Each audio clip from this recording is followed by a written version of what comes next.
وأفر كانني جرو دنيا تناتي تكفان كانني جرو دنيا تنا جارتي غاري جارتي غاري ربي سنيها خل لما فان كانني جرو دنيا تنا من بلا خن خيسما hanga barbaadanitti wal guurtanii obaasanii nyaachistanii keessatti quubsitan khayruu dadhaban haara itti galfatanii keessa rafanii itti bashannanan rabbii isinii haa kan sadaffaan qananii jiruu duniyaadhaa yaabbii gaariidha makiinaa taatu jeettii taatu eroopilaa taatu markaba taatu farda gaarii taatu gaangee gaarii taatu rabbi yaabbii gaarii isiniif haa kan afuraffaan ollaa gaarii ollaa birattiif amantu ollaa maatii tee biratti amantu ollaa ilmaan kee biratti amantu ollaa qabeenya kee biratti amantu ollaa na hamataa irraan sodaan ollaa na saamaa irraan sodaan ollaa natti garagalee dhukkee natti haasaa irraan sodaanne tanaa jedha rasuuli rabbi sallallahu alayhi wasallam arbacatun min assacaada jeen waa afur gammachuu takkaanuu qananii duniyaa tanaatii je afuran kana rabbi walitti qabee isiniif haa kennu namni jaartii gaarii manaa qabu waan dhabe waan qabu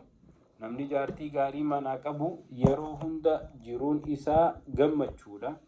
namni jaartii gaarii manaa qabu yeroo alaamanatti ol galu ni gammada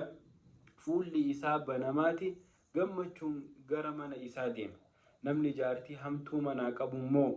alatti hanga feetellee itti toltu gaafa gara manaa galuun dhihaatte ni cinqataa ni rakkataa jechuudha. Akkasuma namni mana bal'aa hin qabne mana bal'aa keessummaa keessatti hin keessummeessine namni hin qabne gaafa keessummaan si dhufna je'een ni cinqata ni rakkata ni qaanfata. Akkasuma namni yaabbii gaarii hin qabne ammallee bakka takka gahee deebi'uuf hedduudha cinqata. Bikka biyya teenyaa fa'aa salfii qiyaamaa fakkaatu dhaabbatee taaksii eeggachuurraa rabbi yaabbii gaarii isinii kennee cinqii jireenya duniyaa kana isinirraa haa sablisu. Akkasuma ollaa gaariidha rabbi ollaa gaarii isiniif haa kennu. Ollaan gaariin